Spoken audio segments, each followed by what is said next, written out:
All right, we are live. Hi, YouTube.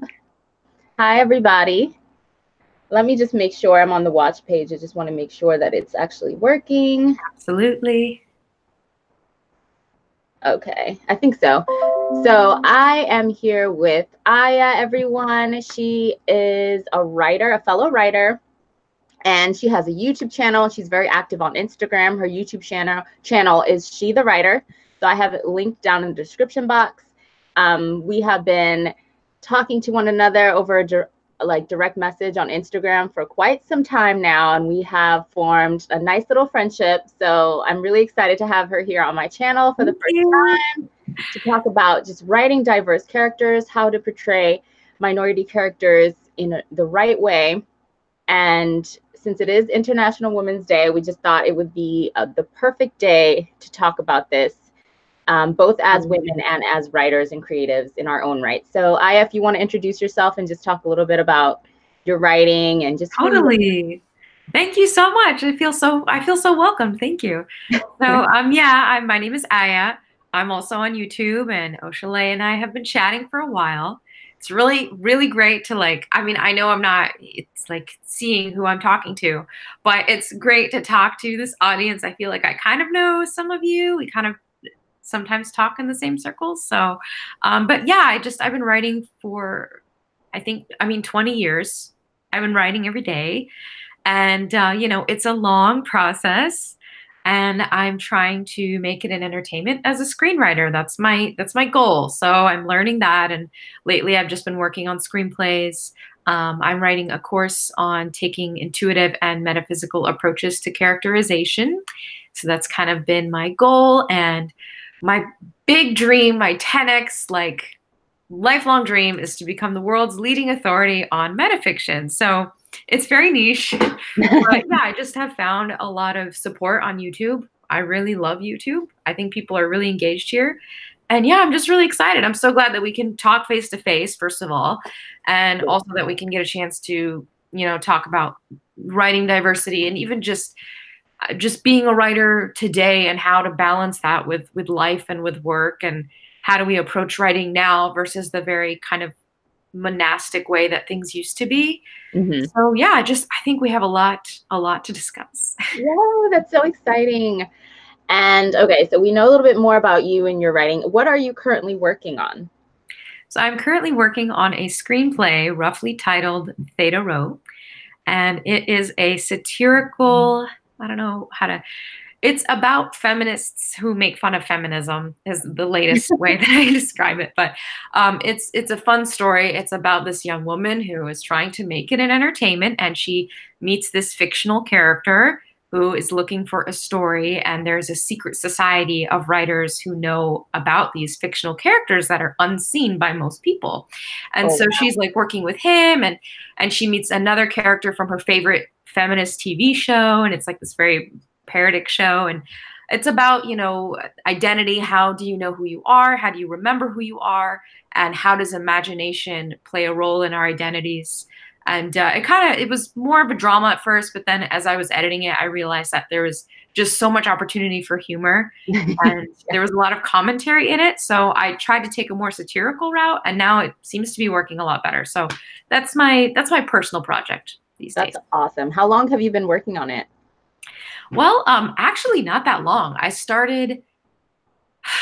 wrote a short draft a year ago that was like a short film, and then I expanded it I started expanding it last November, and then I finished a rough draft in January. So for me, that's not that long. I usually have to take a lot longer, but screenplays are more, they're not easier, but I know that in the business, you really have to kind of turn them around quickly. Yes. So I'm kind of pushing myself to be able to let things go and try to just get drafts done a little more quickly when it comes to the screenplays. So, okay.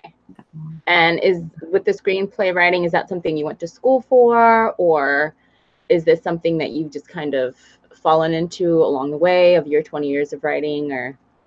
Well, I went to school for filmmaking, so kind of. Yeah. And also with novels, I love novels. I think I'm a novelist at heart. And I wrote a few, But this is going to sound kind of cynical, and I want to ask you too about what you're working on and what your experience has been, because you might have been at it longer than I have. But I just think that when I went into film, even in a small town, I'm kind of in a small town, I just found that like filmmaking and breaking into that world, which you would think would be harder, but Mm-hmm. it's also people there are a lot more collaborative and they're more open. Mm-hmm. Whereas publishing has been very like closed door. Like It's over the very years, dog eat dog in publishing. it's very dog eat dog. It is. And the thing is that writers, and I'm sure you'll have, I want to know what your experience has been too, because I don't know if it's just me, but I always knew I wanted to write novels long before the screenplays. So I just thought screenplays weren't accessible. I was like, it's too hard. I'm never going to be able to learn it, growing up. So Mm-hmm. I leaned into novel writing. And with all the workshops I went to, I studied at 3 different universities. I got 2 majors. I was meeting agents and writers. And with everybody I met, there was not a single person, with the exception of maybe one author, Mm-hmm. I met who really helped. Like I've literally gone to friends, good friends who I've known for a long time, who've gotten published, who knew I was trying to get published, and if I ask them for advice, they just tell me there's nothing I can really tell you. And I Wow. don't know. Yeah, like I've had even if I knew them before they were published, there just seems to be like very there's kind of a scarcity mindset. Yes. Nobody wants to share advice. Nobody wants to. I know this sounds mean. Like I don't want to be negative to people. Like I love my fellow authors, and I think traditional publishing is awesome. But I've never really, with the exception of that one person, never heard any substantial advice. I've heard so many other fellow writers tell me to give up. I've heard them tell What? me, yeah, I met, I mean, even just someone, I mean, take like at my university, for example, I was querying a novel for years and I like taken a decade to write it. I'd workshopped it hundreds of times. And I finally, I went to the staff there because I was majoring in creative writing.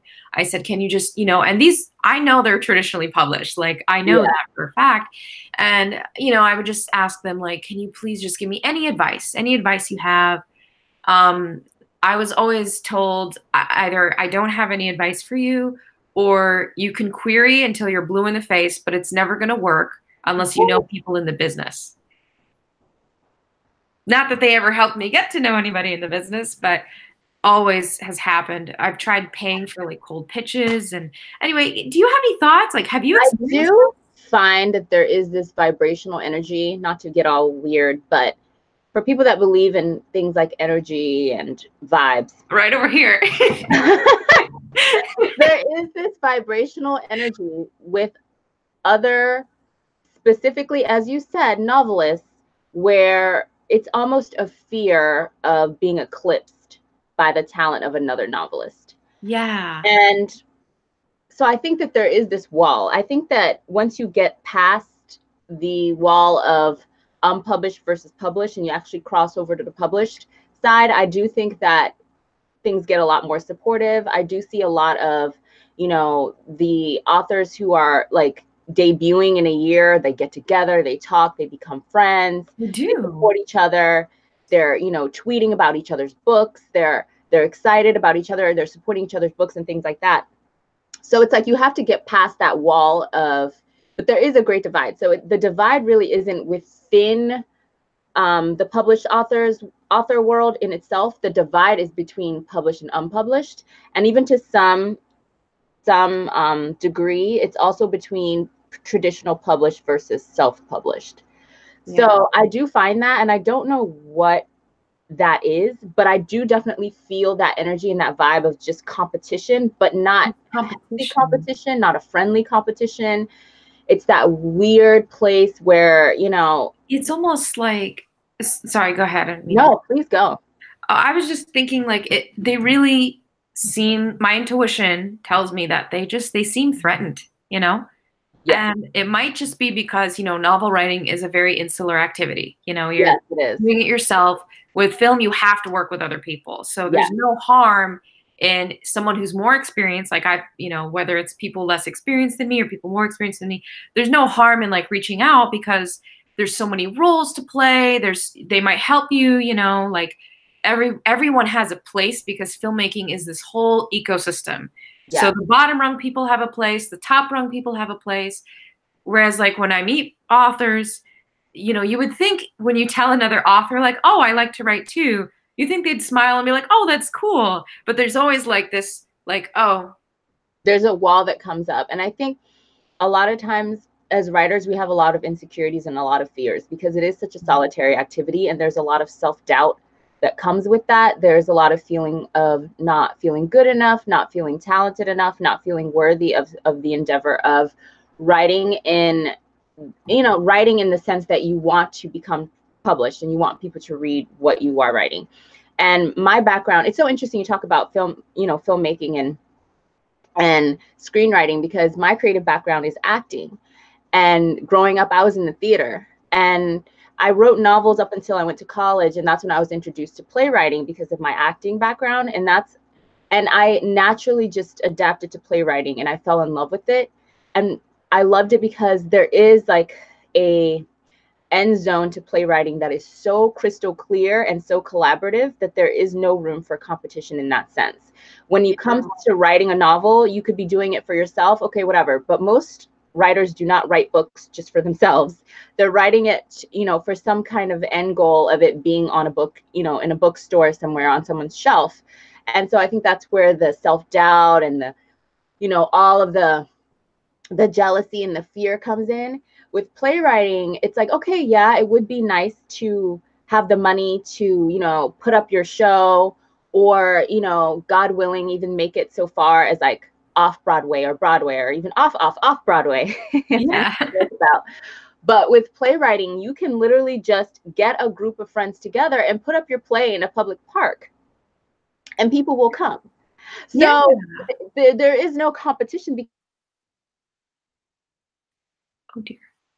because it's like I'm writing a reading of it and we know people will come, we know people will take part, you know, there's a place for everyone and everyone has a job to do, everyone has a role, every person down to, you know, the person that flips the pages during rehearsal of the reading the script is important.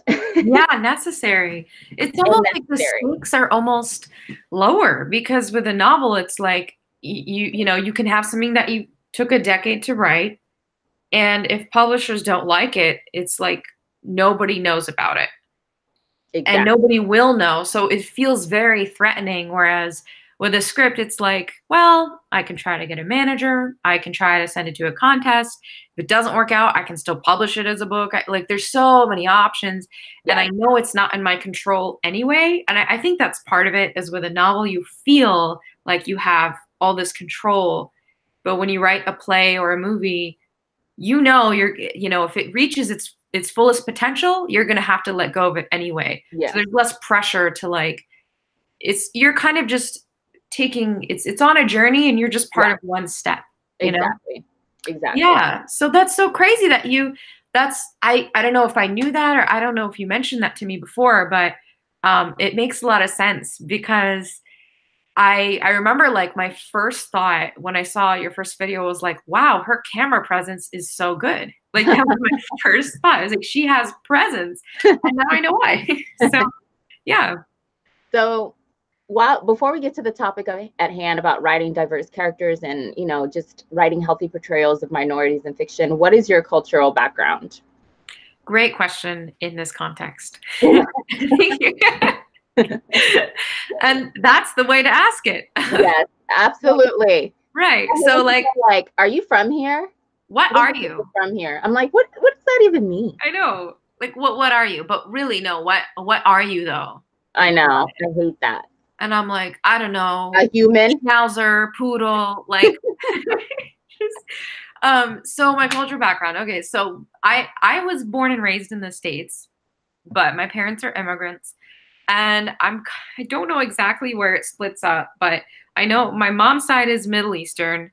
Okay. And then my dad's side is... Which country? From Iraq. Okay. And then my dad's side is... So they're all here. I mean, the ones that are there... Yeah. Let's be real. Yeah. And then my dad's side is...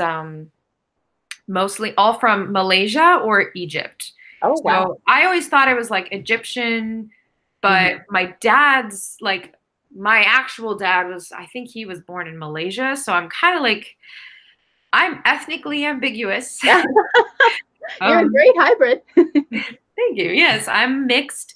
But it's also like I have this weird, like, I have a lot of, okay, this is weird to say and it's not always appropriate, but I think in this context it's okay.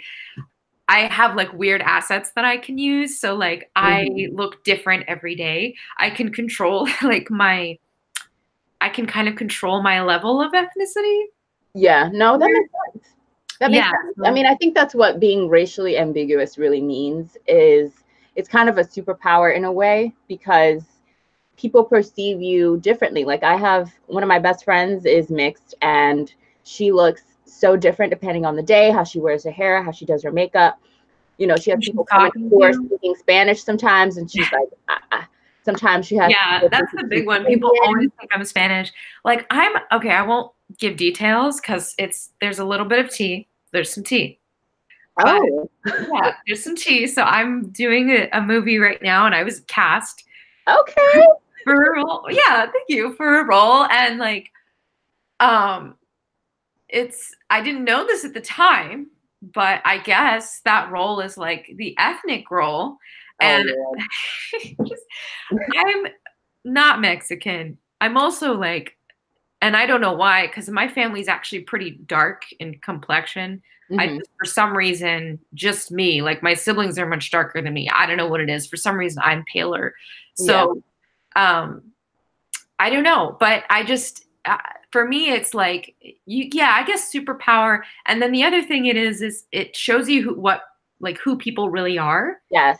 There's a privilege. You get an access to a certain level of privilege in society that people in your own family may not have. And that way you kind of have, it's kind of, honestly, I liken it to having like the invisibility cloak from Harry Potter, because it's not that you're invisible. It's just that people your ethnic makeup is invisible. So people get to reveal their true thoughts around you about how they feel about other minorities and ethnicities. And it can be very jarring. Like I've heard that described as can be very shocking at times, what people say. It is jarring. And I can't always disguise it. It just depends. But, sometimes I can. And like the amount of the most common things for me, that the most common stuff I get besides sexist stuff, which happens all the time, is I do get a lot of anti-Semitism. Wow. Which is weird. I mean, I'm not Jewish, but I'm also like, I'm not going to be like, hey, I'm not Jewish, because that's the wrong response to like receiving that. It's like, it's not relevant. And then the other thing is people assume I'm like Latina a lot of the time. But yeah, there's it's a mix. There's definitely some privileges there that, especially as I've gotten older, that I've noticed, because I see like who people really are. Yeah. So I want to know. Like I want to know if someone's. You got to use your powers for good. Yeah, I want to know. I want to know who not to work with and who to, like. I'd rather know. So. Yeah. Sorry, I'm just reading the chat because we got some people watching here. Oh, there's a chat. People are chatting. Yes. Oh, you guys, she's a newbie to this whole live streaming thing. So I'm going to read a little bit of the chat and see. So we have a few folks here. Let's see here. I hope I'm not saying anything I'm going to regret. No. So Annalisa has some great things to say. She said she's found a great writing community on Twitter. She's also said maybe it's because most of the authors are unpublished, so we all feel like we are in the same boat. I'm not sure what that was. Rather than published people looking down on unpublished. I think she was when she was responding to the divide we were speaking about between published and unpublished authors. Yeah, that was a good observation you made. I think you're right about that. And then she also said, I have found some people who are nasty about self-publishing, which is what I do. I definitely have. Yeah, I know you have. I wanted to talk to you a little bit about that as well and see if you could talk about some of the books that you self-published. But I definitely get that sentiment a lot of there's an elitism involved with traditionally published authors versus self-published authors. And I just find that to be very interesting, because one thing that I will say, I know you talked a lot about, you know, people don't give a lot of advice and things like that. That is why I have grown to really love and appreciate the AuthorTube community here on YouTube. Yeah. Because we do have traditionally published authors on there. Not many, but quite a few, who give excellent advice, and are very helpful and open about the realities of traditional publishing, down to the things that people don't even want to talk about, like advances and the financial aspect of things. The money. And I just think it's interesting, because I think it's interesting for some, I will say some traditional published authors, to look down on self-published authors, because there are a lot of self-published authors that are making more money, not to make this about money, but that are making more money and have more control over their career and over their content and what they're putting out creatively than published authors, traditionally published. So I just find that to be interesting, because there is a lack of information about self-publishing. There's an ignorance there, and people aren't really aware of, you know, yes, there's pros and cons, but people aren't really aware of, if you do it the right way. Oh yeah. I can get very real about that very quickly. Let's see. Young Gifted and Black says, maybe when they are published, they feel more legitimate, and prior to being published, they think that they are in the right place to be advising others. That is a good point. Let's see here. Deep Mala's in the house. Thanks again for joining another live. Jamaican Singer says, a screenwriter stole contents from a sample of a story of mine and made a movie out of it. Wow. Oh yeah, that's sad. I'm so sorry to hear that. That happens a lot, because actually in entertainment, the writers, sorry, this is a digression, but a lot of the writers, once you get a manager, it's not just like writing projects. Most of your work is like rapid fire pitch sessions. And what the execs will do is they'll have 100 writers come through, take all the ideas they like, and then hire the writer whoever's the cheapest or they like the most, you know, they want to work with, and they end up using those ideas. So that does happen a lot. I will say that. I mean, that's a big caveat about Hollywood, you know. Anyway. And honestly, things like that is one of the big reasons where, you know, midway through my acting training when I was in school, I realized that I did not want to go the Hollywood route, or trying to, you know, go down that route, just because I felt the corruption, the levels of corruption on all different tiers there. I felt it would kill my creativity. And I think some people really thrive in that atmosphere and are able to adapt to it. But I just know myself, and I was like, Yeah, especially when it comes to acting and like being on set and the production work, it's pretty rough out there, from what I hear.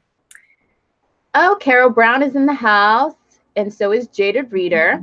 She says, I have so much respect for screenwriting. I've taken classes and really struggled with it. I think it depends on the person and their style. Let's see. Okay, Deep Mala asked a question. She asked, do you think taking classes for writing would do good in the procedure to writing a book? What are your thoughts on that? It really depends on the class. There's two good things you can get out of a class in writing. Anything that's going to hold you accountable for regular assignments is good. Yes. There's two types of writers. There's like intuitive writers and strategic plot-driven writers. So anything you can take that's in the other camp, that's going to help you in the other camp, I would say is good. Yeah. I definitely think writing classes are always a good thing. I didn't take too many writing classes when I was in school, just because that wasn't my major.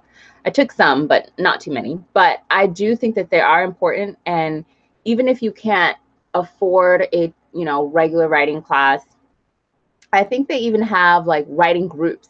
Like if you look around your town, you can see if maybe your local library hosts different writing groups. There are a lot of different ways that you can look into joining a writer's group and kind of have people to hold you accountable, because a lot of writers groups, they don't just get together to talk about what they're writing. A lot of them do different prompts and different assignments and sprints and things like that. So it's fun. Let's see. And I'll just say I did major in creative writing, and the classes that I've taken online and outside of school have almost all been better than the ones at university. Wow. So, Really? yeah. So, with the exception of the courses I took as part of my film program, like in studio, the liberal arts program, when I started like a quote unquote like a normal school, were not, I mean, they weren't that great. I mean, I met some cool people, but you can get a lot out of a good online course, or like you said, a local group that's going to Yes. just hold you accountable will Yes. take you far. Like, don't feel like you have to go to school for it, is what I'm saying, Right. unless you really want to. Let's see here. Okay, so I think those are all the questions so far in the live. So let's go ahead and get into this topic. Yes. I don't even know where to begin, honestly. Oh boy. It's such a vast and intricate topic. Mm-hmm. And I guess we can talk about, how we portray certain minorities, or, what type of characterizations do you have in your work when it comes to different characters? This is a sensitive question, Oh, but it's really good. I'm glad you asked me that question because it's something that I've struggled with. I have a very, as anyone who follows me knows, I take a very like metaphysical approach to characters. So okay. to me, they come to me in their imaginative truth.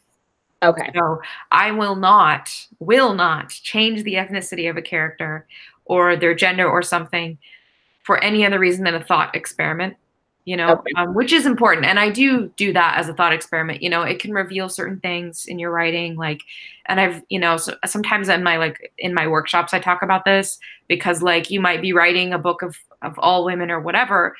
But if you can just as a thought experiment, imagine your characters in another body, in another Okay. container, sometimes it reveals like what your biases are and like what Mm. your if there's something that your female characters are doing that would not make sense if they were a man, you can ask yourself, why wouldn't it make sense? It doesn't mean it's wrong at all. Like if your characters are very gendered, that's totally fine. But it's a really good way to ask yourself that. But outside of that, I don't change the way that they come to me. And the reason I say it's a pain point for me is because the lack of representation growing up had a direct effect, and I hate to say this, I hate to say it, but had a direct effect on who I was writing about. Yes. And it pains me because I always see as an intuitive type that my characters are coming from this higher place that I have no control over. Mm. And yet my environment Of course. absolutely influence it. So I was writing about white men almost exclusively for a very long time. And the fact that I am not that and had an experience different made my perspective on them different. Mm-hmm. And so I absolutely value that. And I actually think that's a perspective that now I can't get back. So there are some unique things about that, writing as a woman about a character who is a male experiencing the world as a man teaches you different things about yourself, and it makes him special. It makes him different. And there's almost like a message that, like in particular, I would say with, Cope syndrome, which I took many years to write, and I wrote it as a screenplay and a book and as everything to try to get it somewhere. Yeah. But that's about two males, low income, white men, like nothing in common with me in terms of any demographic, except maybe age, kind of. And I feel like there were some messages, though, that I was able to say in that story that will reach men in a way that I can't otherwise. Yeah.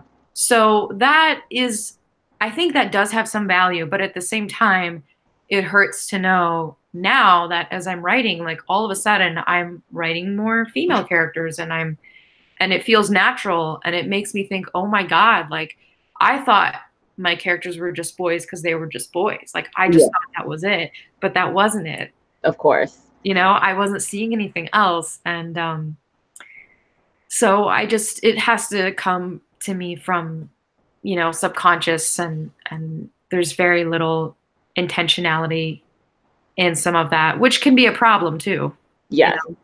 And honestly, I'm so glad that you said that, because a lot of authors get dragged for writing mostly white characters or all white characters. And I think it's very interesting because I wouldn't say that it bothers me, because I feel like people, at the end of the day, people write what they know. Yeah. But, you know, I like that you bring up the idea of, you know, being a writer whose characters do kind of come to them and appear to them in this way, and you just kind of run with it.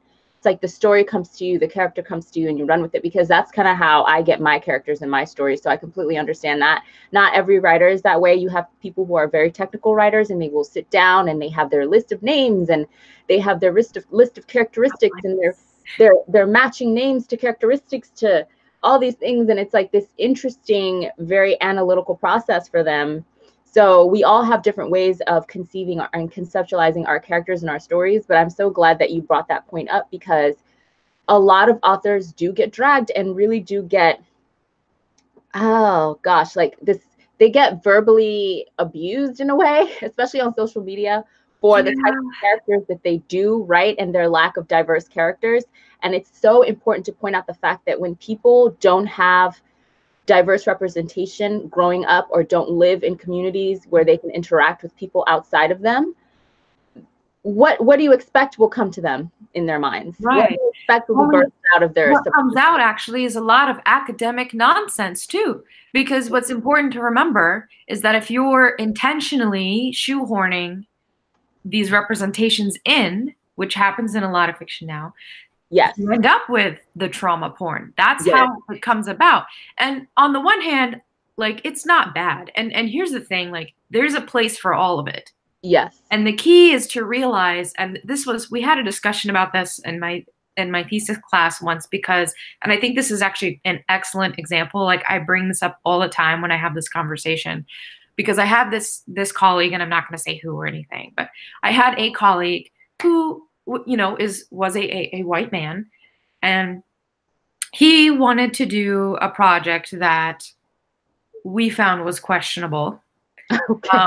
Because it would have lent a platform to many people, but part of it would have also lent a platform to some people that we felt should not be lent a platform when it comes to certain issues. Okay. He did not have a stance on it. He was being neutral. And so basically the argument was, you have the luxury to be neutral. Mm-hmm. And so you might think you're being neutral, but really you're not, because if you weren't of a particular demographic, you wouldn't be able to do it. And even though I agreed with them, personally, I told him, you know, I was honest with him. I said, if you feel creatively inspired to do this, I think you should do it. And the reason why is because we don't know. We're only able to say that there's a lack of representation, and that representation is important because we have seen so many non-white authors write about white characters. Yes. So we're able to say, oh, wow, we need to grow up around diversity, because the art itself is a demonstration of where humanity's needs and experiences are.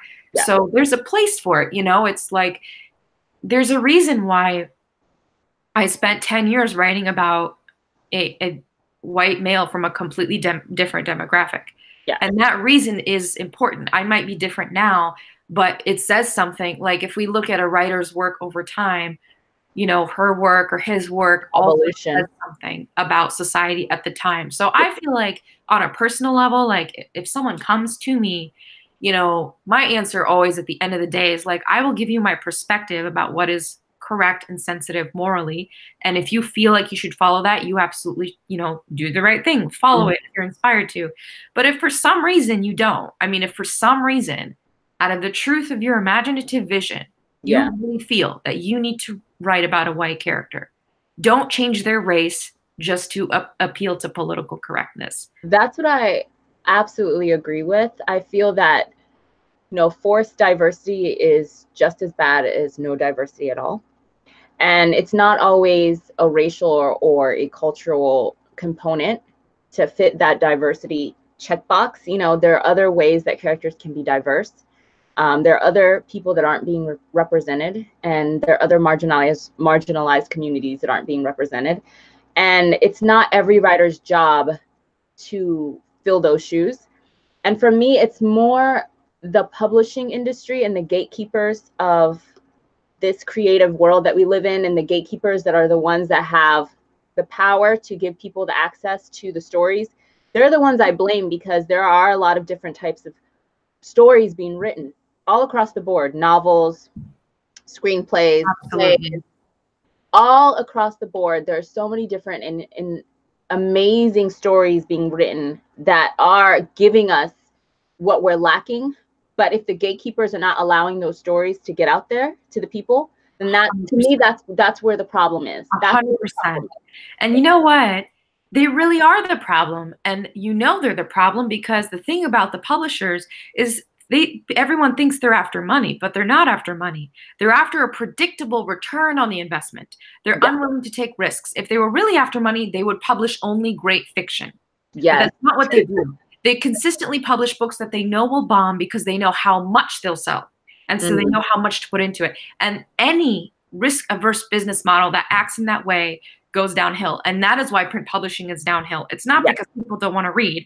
It's because they're only publishing books that they can predict how they will sell. And a great book, you can never predict how it will sell. You just can't. Absolutely. So, you know, the fact is they are printing and publishing books now that they have rejected from agents for over a decade. Just because now they're able to say, well, we know we can sell this many in the first 3 weeks and it has to be predictable. Wow. And that's astonishing to me because, you know, I mean, like for example, again, to, you know, bring it back to the gatekeepers and all of that, I have a close family member that, to tell you, like, I still don't have an agent. I've got close friends and family members with agents, but I don't have an agent. And it has nothing to do with being rejected on the writing. I just can't seem to get my writing in the hands of an agent. But anyway, so this family member, she's traditionally published, and she has told me many times, she was like, you need to write memoir material and it has to be about your ethnicity. And if you do that, you will get published. Wow. And and she's been telling me that for years. And I just feel like, you know, I mean, on the one hand, my screenplay right now, totally by accident, is very much related to my identity as a woman and as a Muslim. It was an accident. It wasn't intentional. It just, the way the plot aligned and the ideas, the concepts that were there happened to work really well.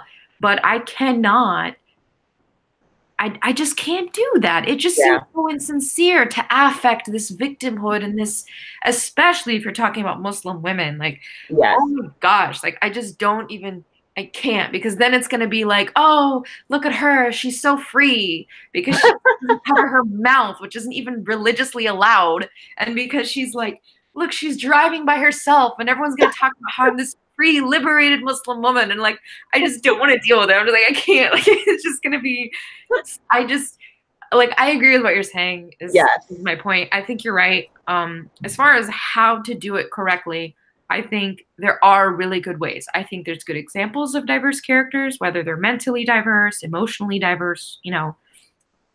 I think there's some good examples out there. They're either hard to find or kind of misunderstood, some of them. Yes.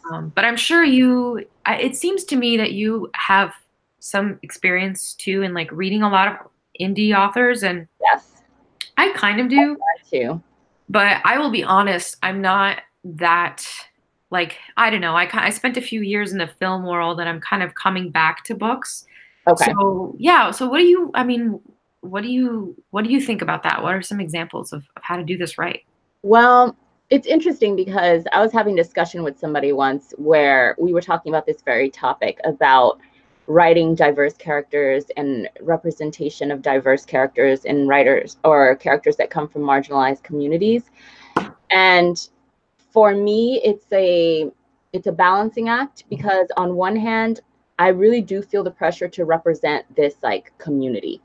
And whatever I write, I feel is going to be politicized simply because my existence in this society is politicized, simply because of the body that I inhabit.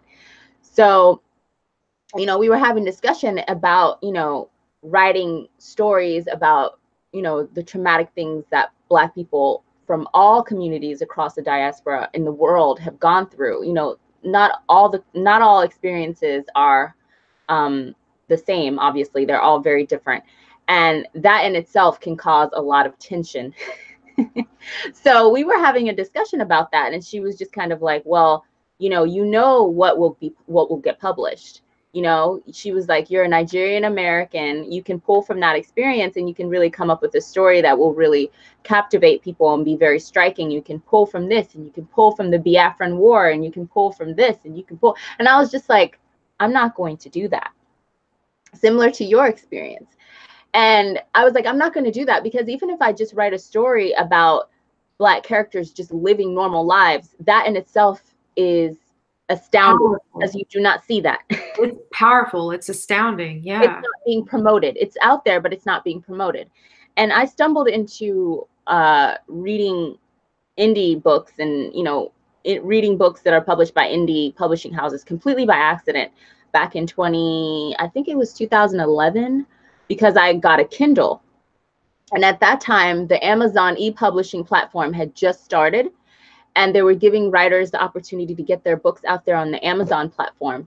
So that's kind of how I stumbled onto it. And I started finding different authors, and I was enjoying their books and, you know, and things like that. And it's just kind of grown as the years have gone on. I've always just kind of stuck to that side of things. Like, I honestly feel like I read more indie books than I do traditional published books at this point.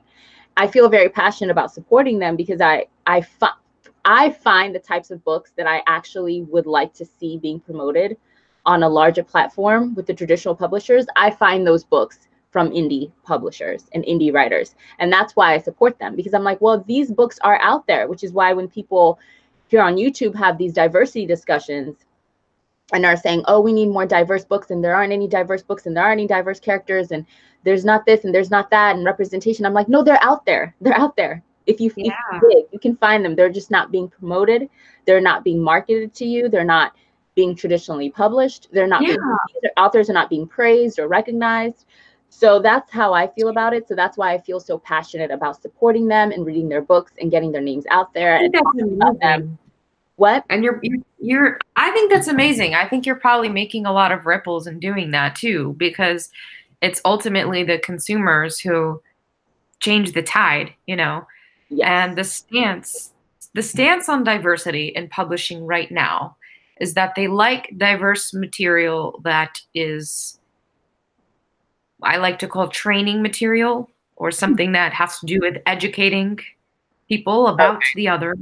That's true. Which, and that's not bad. I mean, there are great examples of that. Okay. Especially when it's intentional or natural. Like, I mean, I remember the first time I read Citizen, and I was just, Citizen, I just was astonished. I was like, I love this book. I was making everybody I knew read it because it was very human, and it just gave me a perspective on a particular identity, but it also gave me a perspective on universal things at the same time. So, I mean, I think it's doable. I think it can be done, but it just seems like they want training material, or they want kind of perfunctory stuff. Yeah. And there's a place for that. But I do feel like, let's show, I mean, I don't want to neutralize everybody either. Like, I don't think we should pretend that race doesn't matter, because it totally does. But why don't we get the human experience, or here's what we need is whatever comes out of the imaginative vision of people who, like you said, whose identities are naturally, maybe more politicized. We need the authentic material, but we need it from them. Yeah. So there should be a balance, like, because it's like you said, and like what I said, I'm starting to experience is, these ideas about politics and my identity are like, now they're in my work because it's part of who I am. Yes. But when it was merely an academic exercise, it would have been wrong to put it in there, because it would come off weird. But now that it's a natural part of my ego and my ego's response, and my what I call actually is your character trifecta. So these three parts of your soul that you have and your character has that act in a kind of resonance. Part of that has to do with identity and ego, and I'm not going to like try to explain all of that or whatever, but my point is, like, I do think it will happen naturally, like you said, like, a story about, I don't know, I should use my own example because I don't want to make a stupid perfunctory, offensive example. But like in my own example, like I didn't intend to write about religion and identity at all. Yeah. But in writing about a woman who like wanted to make it an entertainment, who was my age, who quit her job, it just happened because that's what I ended up discovering through it. And so it's actually pretty, I think pretty valuable, and it doesn't come off as perfunctory. It has the imaginative power of any other thing that you know, that you would imagine or get inspired by. And it's important to respect writers where they're at. Yes. Too, because they're in different places, and I definitely know writers who are minorities who do not write, who only write white characters, and that's just that's what they know, and they're just as passionate about those characters, and they're just as passionate about the story. And I would never tell them to intentionally like pull from something that's been sensationalized about them. Yes. So, but there's ways to do it right. I mean, I don't know how you feel about Brandon Sanderson, but I'm a big fan. And I know he doesn't, like, his books aren't the most diverse thing, but I think that in his metaphors and in his worlds, he addresses issues about societal disparities. Mm-hmm. I think in a way that is really awesome. I don't think they translate directly all the time, but I like personally, I don't know how you feel, but I love the way he writes women. Okay. I'm not like too familiar with his writing. I know him and I know what he's written, and I've tried to get into some of his books unsuccessfully, but I know that a lot of people love him. Which ones? What is that trilogy? Mistborn, the Mistborn trilogy. Oh no, that one, that's the worst one. Really? God, that's the worst one. Yeah, everybody loves it and it's good. Like I enjoy it, but it's just kind of like that was his first one, and it's like kind of like the strong girl, you know, archetype, and she's got the mentor, and it's good. Like I think it's interesting, but it's not as. Sorry, what were you? I found it boring. Yeah, it's a little slow. It's my least. I respect it because I love him. But if that had been the first book of his that I read, I wouldn't have been into it. I wouldn't have read more of the stuff for sure. But some of his later work, his more mature work, had some of the first female characters ever that I related to as a woman. You know, and I know, and he's talked about how he goes about it, and I think he's gotten a lot better at writing diversity. And if it wasn't for him, if it wasn't specifically for like, you know, Words of Radiance or Warbreaker or something like that, I wouldn't have given fantasy another chance, because fantasy has a lot of work to do when it comes to this category. I mean, let's be honest. Yes. Oh boy. Oh my gosh. That's another topic in itself. Yeah. Oh gosh. Yeah. But I don't, you know, creativity is such an interesting thing because it's so personal. And I'm never one to stifle someone's creativity and someone's creative vision. Like you said, if someone truly feels like this is their creative vision, who are you to say, oh, but it's not diverse enough? Why don't you have this type of character? Why don't you have that type of character? Or why are you only portraying like middle class suburbia or whatever it is that they're passionate about? I feel that that is not right to do. As a fellow creative, I would never want someone to come into my creative process and, you know, start throwing darts and being like, that's not right, and why don't you have this, and what about this? So I've kind of, while I understand people's, you know, desire to have the more popular and more praised authors, especially these white male authors that are kind of have become pillars of, you know, the certain the MacArthur Grant recipients. Right. And also the Caucasian women in their mid to late 30s who write fairy tale retellings. That's an entire genre. Girl, that sounded personal. That was, no, I mean, and the thing is, it's not, and that's what's so crazy about it. It sounds like I just spilled a teapot, but it's so common that it's like a thing. I know. Like, you know, I mean, it's not even personal, but it doesn't sound that way. So while I would like to tell these people, like, look, this is getting embarrassing. How do you live in these whitewashed, Like, why are you creating these whitewashed worlds? Like, this is this is not okay. I also don't feel that it's my place to do that, and because I wouldn't want someone to do that to me. So what I would like, though, is I would like the authors that are writing the diverse reads and that are, you know, portraying minorities diversely, whether they themselves are from marginalized communities or not. That's another thing.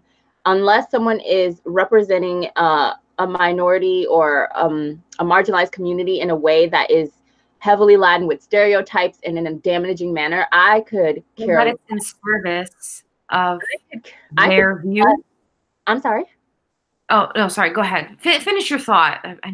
Yeah, sorry. Okay. No, I'm just saying that I could care less about the race or cultural background of the author that is writing or giving me what it is that I feel like I need. I don't know. I don't care so much about that. Now, there are certain stories that I feel like, okay, you need to leave it to these people to tell their story. Like you know, it can get kind of touchy.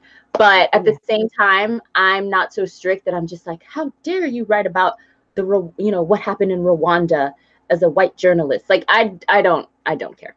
But at the end of the day, I don't. As long as it's being done well with respect for the people involved, the culture involved, I don't think it's that deep as people like to make it out to be. But I feel like those authors need to be the ones that are being recognized more and being praised, because as human beings, we respond to rewards. And so these authors are not being rewarded for what they're doing. And so that's why they're in such a small pool and they're in such a small community, because they're not being recognized. So a lot of people, they're being forced to struggle. Exactly. Don't make people who do the right thing struggle. Exactly. I mean, this is the issue.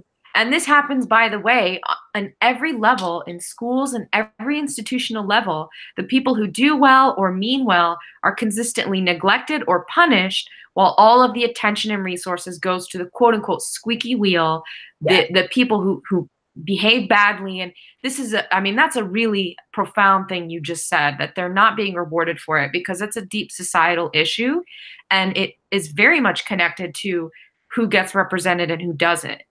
Absolutely. You know, and then the other thing. No, go ahead. Finish your thought. Oh, I was going to say just that I agree with you, that I think people, they can make any kind of world they want. I think my issue with the diversity, apart from just being shoehorned in, is that if I see a whitewashed world where there are diverse characters, but those archetypes are like sort of in service of a particular worldview, bothers me a lot. So like the savior films bother me a lot. Yeah, I'm sure. Any situation where there's like a strong woman who's being irrationally strong, or like those things where, what's the trope? Oh gosh, what is it? You know, when there's like a strong woman in a group of men, and then they tell her she can do something, and she's like, I can do it. Just because I'm a woman doesn't mean I can't do it. Appearing totally irrational, and then they have to calm her down and say, no, the reason you can't do it is because nobody can do it. Like, as if she's so irrational that she believes she can do anything, and she doesn't confess. Like, you know what I mean? Whenever it's in service of something, or when it's being dismissed, for example, and I won't say the name of the book because I don't want to give it any attention. But as an example, and I'm sure, here's some tea. I'm sure everybody knows what the tea is. They know the book already. But for example, if you are writing about a white character and about that person's struggle, you do not put them in a world where all of the Muslims are in concentration camps so that she can learn a fun, exciting lesson about how they're humans too. You don't do that. Yeah, because what you are doing is you are using the very real threat, and a very real problem in the world for a lot of people as a backdrop for your problem and for your inner conflict. And I'm not trying to say one person's inner conflict is more important than another, but some things, I mean, you could argue that they definitely are, but I'm not even trying to make that value judgment. I just don't think you use one person's very real problem to make a nice, convenient, like soil and diorama for your drama. It's just not appropriate. You're preaching now. You're saying something now. I'm done. Get off the soapbox. And I think thank you. We see that a lot. Thank you so much. Girl, we see that a lot. I cannot count how many times that I have watched films, read books, even some plays that I've watched. TV shows. TV shows are very guilty of this, of, you know, using different minorities, experiences, traumas, even stereotypes. Just, I could go on and on, as a prop, as a plot device, as a way to enhance the, you know, white, unproblematic character, so to speak. So it's very disturbing to me, but at the same time, it's become so normalized that I'm not even shocked anymore when I see it. I'm just kind of like, yeah, we know exactly what's going on here. We know exactly what is going on here. And honestly, it's gone to a point where I don't even watch certain shows anymore. I don't go to certain films anymore. I don't read certain books anymore, because I just have no patience for it.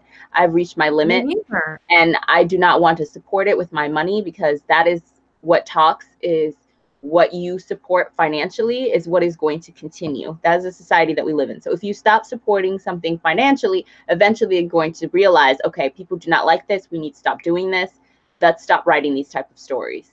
Because, you know, with some writers that I know, they very much take stuff like that into consideration. Like, you know, this story of my heart that I love so much is not going to get published. But if I write this sensationalized garbage, and I put these different stereotypes in here, and I throw together this recipe of pure, just like, I want to say pure fuckery, but it happens all the time. It's like, well, these are the kind of books that people like about Black Americans or Black Jamaicans or Nigerian-American.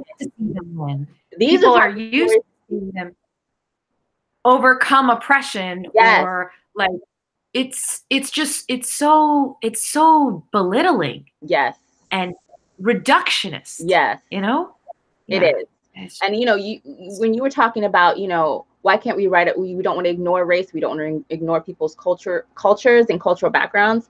And it's like, why can't we just write from a place of humanity? I would love that as well. But at the same time, that's not being rewarded, because there are people that are doing that. There are people that are writing not to ignore anyone's racial identity or background, but people are writing characters that are diverse in various ways, but characters that are nuanced, characters that are not, you know, what is normally being promoted as, you know, the face of their culture. Because every culture, every race has like an archetype, and that is being shoved down our throats, especially if you live in a small town where you don't run into a lot of minorities. I remember when I went to college, I met so many people.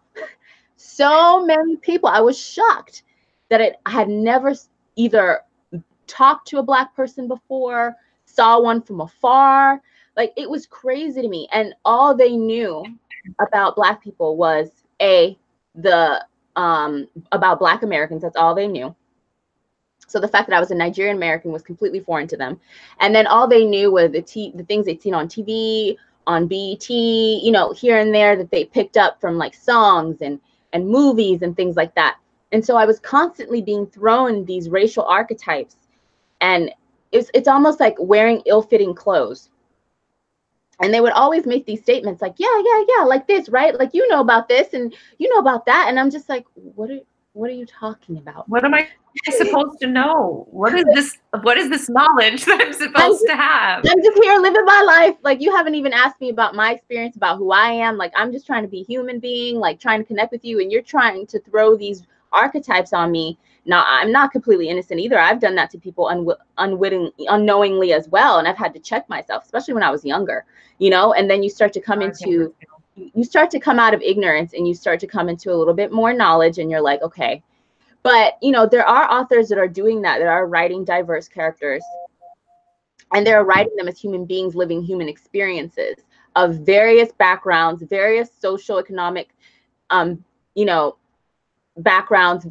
I could go on in various genres: science fiction, fantasy, like so many different types of stories are being written, but those stories are not being put out there for people to know that they're out there. They're not being promoted. They're not being marketed. Those authors are not being rewarded for their work. And so what ends up happening is a lot of these authors give up, because they do want to make a living from writing. Yeah, I gave up. You know, I'm going to go write trauma porn now, because that is what sells. I mean, I'm not, but I gave up on a lot of what I wanted to do in writing. And I am not an example of someone who's particularly radical in this area, even. But even I just at some point, I mean, okay, if anyone is watching this who works in publishing, if you are an agent, and I know a lot of agents now are kind of doing their own thing, and that's awesome, good for you. Just know that if you are going to work in an industry that is this risk averse, that consistently needs a predictable return on their investment, and you're not going to take any chances on things that are not wrapping diversity in a pre-made package, that's kind of part of the problem. Like, know that there's other types of content out there, like you're saying. And I think that's what's so powerful about YouTube, especially, but the internet in general. I say YouTube because I think YouTube requires a different level of focus because it's not just like scrolling. So I think Yeah. YouTube is really powerful. But for me, once the internet happened, I just remember the first time I saw a happy, I'm not kidding. I know this sounds so weird, but I remember the first time I saw a happy creative woman on video on YouTube, just like making art and just being like feminine and fun with no like shame and no issues. I remember that, and it changed my life. And I think there's been a really profound effect on people, if not on the system, then at least on individuals, to be able to see people who look like them online talking about their life, talking about their issues. Just, it had a huge effect on me. And I think that's where this is important, because the money talks, but the influencer economy also talks. And it's become a lot more person to person. And like, I, as a reader, even just since following you, like, which was kind of recent, like since I've come back to BookTube, because I kind of was involved several years ago and then I disappeared. But since coming to YouTube and kind of joining in and making vlogs, like, I've found a lot more alternative fiction that I just didn't know about. I didn't know which indie authors to follow. I didn't even know, to be honest, that the younger generation coming up has a very different vocabulary about diversity. I mean, the fact that they're reading books about minorities at all, like, I just remember when I was a kid and I was the only non-white, and I'm pretty pale, but I was the darkest person in the school. Like, I just remember that.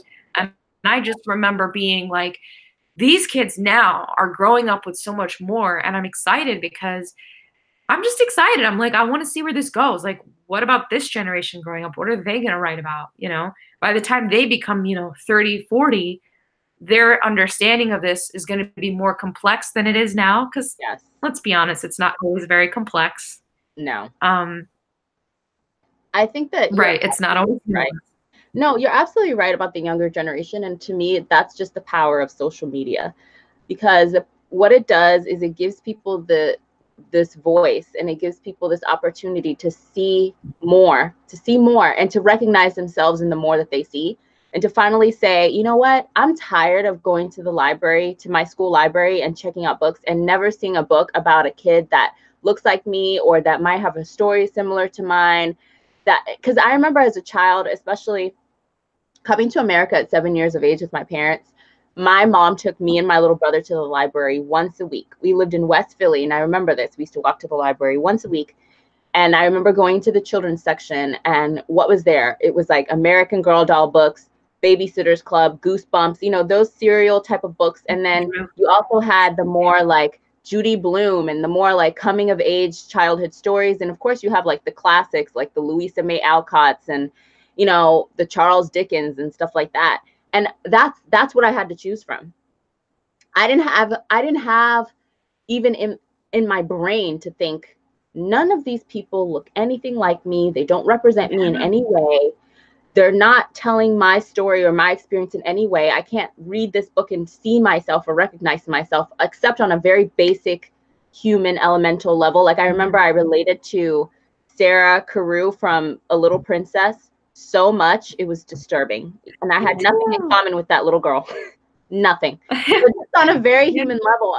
And looking back, I find it very interesting that I related to her more than I related to the little Black girl who was basically a slave that lived in that house. And I didn't relate to her at all. Yeah. And I find that interesting looking back. I'm like, this wow. Profound stuff. It wasn't in my brain either at all. It never was in my mind. And you take what you're given. You're like, well, this is what's here. This is what's here. And then this is what I have. Right. This is what I have. And then when it inspires you, it's not until years later that you start to experience the divides, the divisions of identity. Yes. You know, because for example, like one of my highest, most empathetic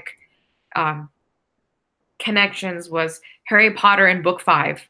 I just related. And I know everybody doesn't like Harry in book 5. I know they don't like him, I know. But they're the layers of, and I'm reading it now, and I still like the layers of like just the way that his trauma was on different sides. Like he was wealthier than his friends, but more neglected than his friends. Yes. You know, like all these, I think it was that he had to hold all these contradictions within himself. And so, like you said, on a very human, just purely elemental level, totally related to him. And he is not me. Like he is definitely a white boy, not even a white boy, like kind of a jock. Let's be real. So as you get older, you know these imagined kind of selves and the way that they break off from these parts of your identity that are still part of you. Like it starts to create these divisions, and it does. It's very, and as a woman especially, I think, like when we're kind of like, you know, masculinity is great, everything feminine is put down, and then you become a woman and you're like, well, what, you know, it creates these divisions in who you are, and it actually causes psychological damage. And I think this is the thing that is so hard to explain, and that's why I loved Citizen, because it was the first time, and I know this isn't fully right to say because Citizen is not about me, but it's definitely not. And yet I was like, you know, the way that it's so eloquent, the way that she, you know, breaks down these, not even breaks down, she doesn't have to explain it. You just experience this psychological division. Yes. And it's like, wait a minute, I know what that is. Like not entirely, but to finally feel like, oh, okay, like people are experiencing these divisions. I never, like you said, when we were younger, it never occurred to us that we needed to be represented in a way that was also consistent with what inspired us, and not just to be the side character or whoever, a character who just for whatever reason we didn't connect with, you know, like it just, I don't have a conclusion. I guess stop me. No, it's just important to talk about, because the more we talk about it, I realize that growing up, like I've been writing stories since I was 7 years old, whether it was in, you know, dribble in my journal, like just going on and like weird stories about animals, because I was really into folk tales when I was little. My parents told me a lot of folk tales, and my family on my dad's side comes from an oral griot tradition. So a lot of oral storytelling. So that's how a lot of stories were related to me as a child versus reading. Coming to America really introduced the idea of reading in a consumptive level, like book after book after book, and these large rooms and buildings filled with books. But I remember writing, and up until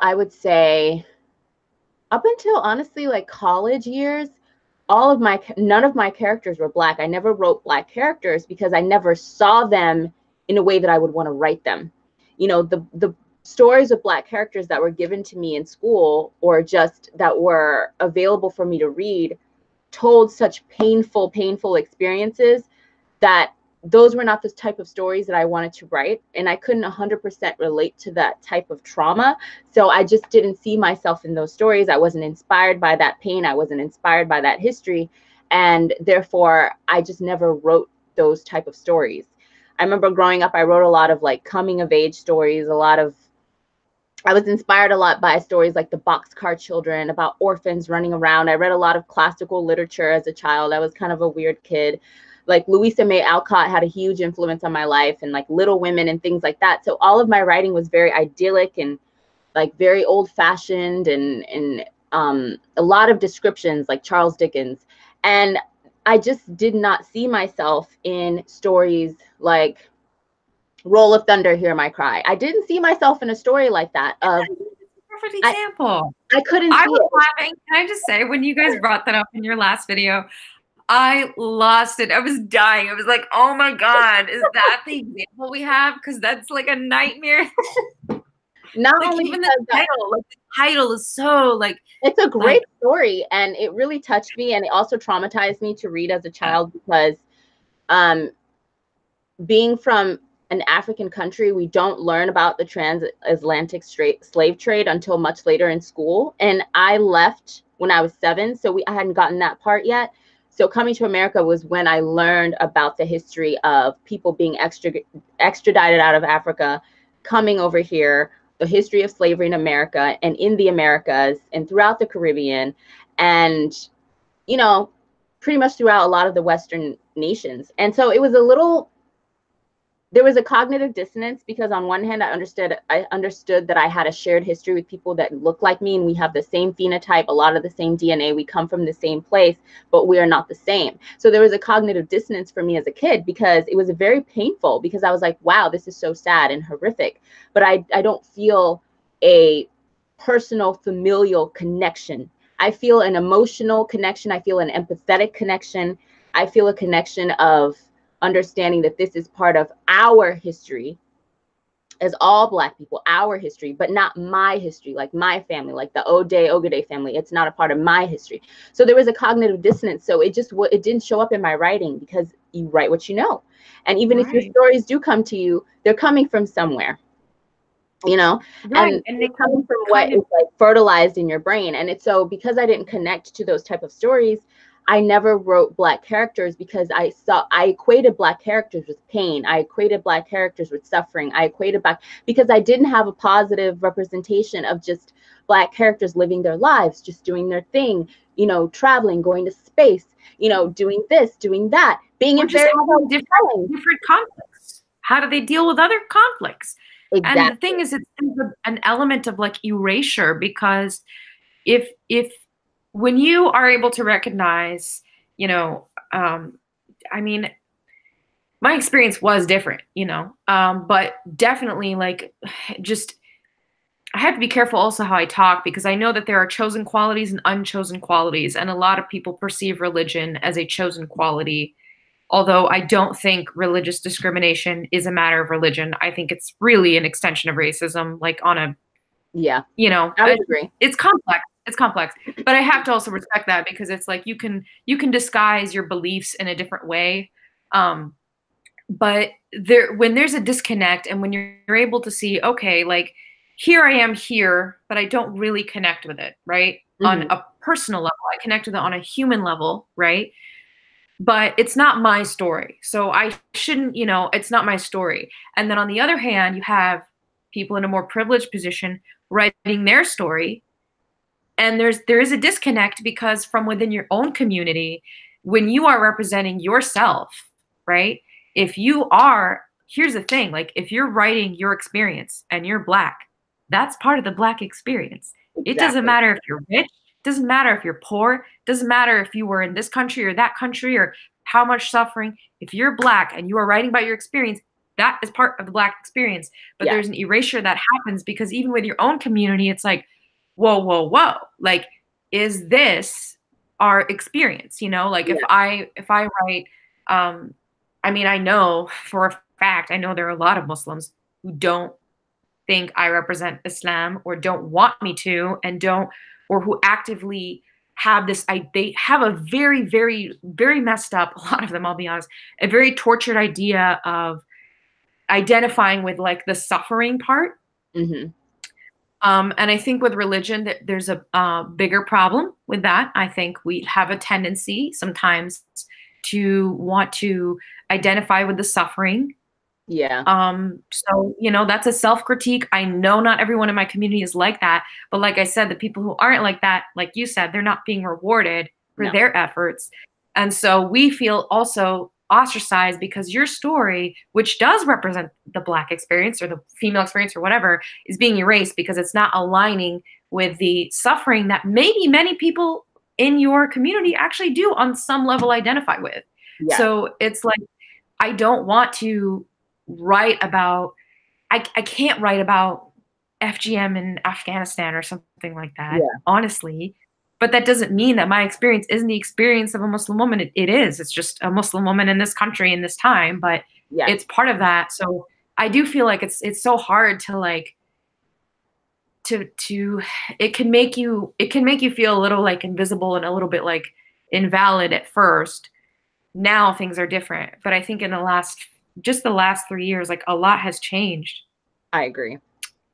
Before that, I think now people are starting to realize that there's room for everyone, and that the more stories that we tell from our perspective, the richer the tapestry is. You know, the more opportunities that we have to give, you know, people a chance to peek into our world and identify, well, maybe not identify with us, but at least connect with us, and understand where we're coming from. The more I think that it opens doors for the next generation and paves a pathway for the next generation to follow, to say, you know what, my story is important. No, my story is not XYZ and does not have these ingredients that have been in the past rewarded or, you know, showcased on a larger platform. But I see this person telling their story, and I see this person telling their story, and I see this person telling their story. So I'm going to tell mine, you know? And I think that that's what's starting to happen, especially with platforms like YouTube and other social media platforms where people are branching out and just kind of doing it on their own and not waiting for, you know, mainstream people to give them the access or to welcome them into the sphere. They're like, no, you know what? I have a sphere right here. I'm going to do it myself. And I'm going to let the people come and get from it what they will. So I think that that is what has changed. You know, it's kind of like one of those like pros and cons of social media type thing, and pros and cons of the internet, and people having opportunity to say, you know what? No, I'm going to make a website, and I'm going to have a blog, and I'm going to have a this, and I'm going to self-publish this book, or, you know, I'm going to have a GoFundMe, and I'm going to put up this play, or I'm going to have a GoFundMe, and I'm going to try to raise money to make this independent film. Like, I'm going to do it on my own. And I know that the people that it resonates with will come, and I will have an avenue to get it out there into the world. So I think what's missing from that, what's going to come next, is finding ways to monetize that. And I think that people are, you know, working on that, finding ways to, because once you build a platform with enough people, you automatically can monetize that. So I don't know. I have a lot of thoughts about that, but I feel like that's a separate topic. yeah, it's somewhat related though, because like you said, I mean, where the money goes is kind of, that's where the economy flows. So it is going to be a very important step to see what wins, you know, to see how quality and how what resonates with people is actually what wins. And it may not be what the gatekeepers think it's going to be. Exactly. In fact, it rarely is. It rarely is. I agree. You know? Okay. Yeah. So let me see what's going on in the chat. You know, you can access the chat if you go on YouTube and you go. Oh my goodness. I'm sorry I kept you from the chat. I hope we didn't miss a whole bunch of questions. I'm sure we did, but it's fine. Let's see. Let's see. Wow, we're on here. This is so cool. From the chat. You just have to mute yourself. Oh, okay. Oh, wow. There's been quite a lot said. I'm so sorry, everyone. I know I was on a soapbox. Ooh. Oh, wow. There's a lot. Dear. Where to begin? I'm going to go back.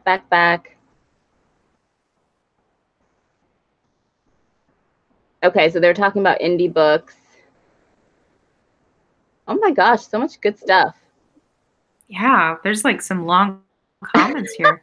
So Kara Brown says there still aren't open conversations, but more people are voicing their thoughts on things to counter the knee-jerk reactions.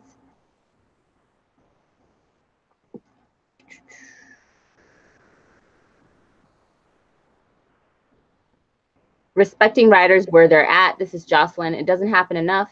Too many people writing about only white characters because they are usually considered the default.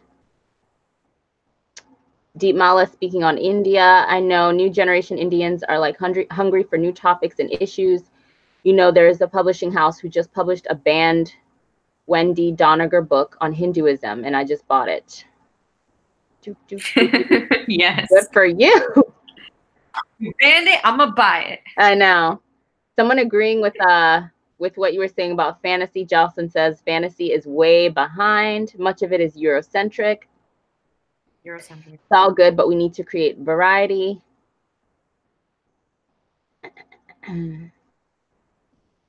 I just don't like when it's a given, you know, like if you're writing a fantasy world, there should be a reason why you're using a particular societal structure.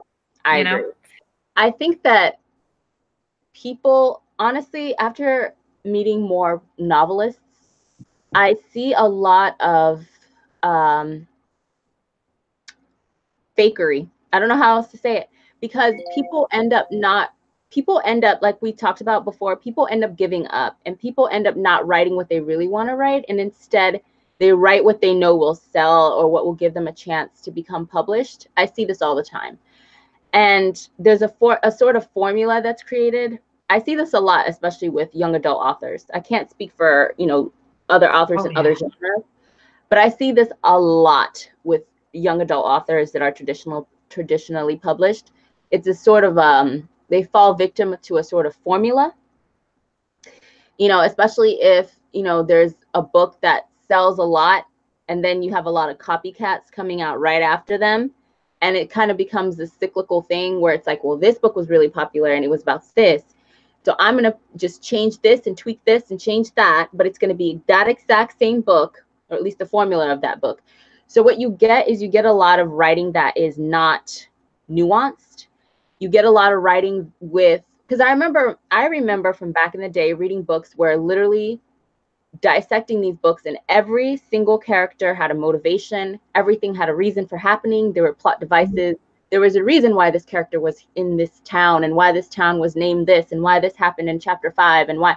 And you lose that with these new books that are being written. You lose the intentionality of what's going on. You lose that sort of nuance. You lose that, I made the character this way for this specific reason. A lot of the literary devices just get thrown out the window, and it's all very like phoned in and formulaic. There's no world. There's no world. There's no world.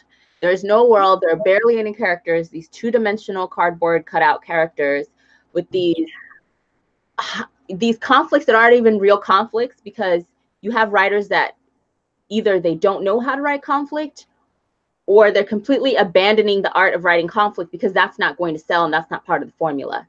So it's very interesting, because I did want to write young adult at one time. So I used to read a lot of young adult books, and I don't read as much anymore because they have become very phoned in and fake to me. And it gives me a headache to read a lot of them. I'm just like, what is this?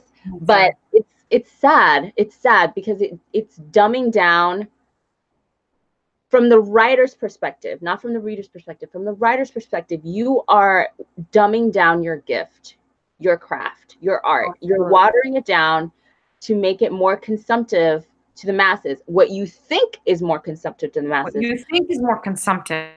Not realizing you are talking down to your audience. You're dumbing down your audience. Young adults are actually very intelligent, and they can understand a lot of things. Yeah, you underestimate the audience. Like, what really bothers me about this, especially with novels, it's one thing in Hollywood, which it happens all the time in Hollywood. Obviously, that is what Hollywood is. But when it comes to novelists, what I want to say to them is, I'm just like, here's the thing. Why? There's no financial reward here. No. There isn't. If you're lucky, you might get 10 cents per book. So here's the thing. You might think that by compromising, and they're not all compromising, some of them really write like that. Some of them just really enjoy the formulaic kind of writing. That's true. Especially with all these trends now of 30-day novels and all this, like some people it's just fun and they like the formula. But for these writers who are intentionally, and you're right, there are writers out there who are like, you know what? I should write something more commercial. So-and-so is right. I'll break in if I compromise this little thing. But the thing is, being a novelist is being an artist of ideals. It's called a novel, meaning new. It has not been done. It is something, there's something about it that comes from the truth of your soul. It does not pay off well, even if you are a bestseller. So it's not as if you're selling out so that you can get the opportunity to write your dream work. That's not what's happening. No. You're doing something because there might be a chance at some reward, but if you're really practical about it, you could have a much smaller audience for an indie book, and it might not come overnight. And it might take longer, but you could make the same amount of money with a smaller audience, or maybe you would make less. But it's one of those things where it's like, as someone who is interested in some aspects of Hollywood, I understand enough about that to know that, okay, I could be hired to write an episode of a TV show that maybe I normally wouldn't watch. And depending on the nature of the show, I would probably do it for money and to hone my craft. Unless, there are some things I wouldn't do. I'll be honest, some things I wouldn't do. Yeah. But depending on what it is, I could do that, practice my craft, learn how to write on a deadline, work with other writers, and get paid actual coin that might make it actionable. But when you're compromising with a novel, there's no reason. Like, it's not as if you're going to have some big payout and be able to so that's what astonishes me, is that they're giving up on something when this is, by its very nature, it is a matter of ideals. It's like a painter saying, hey, you know what?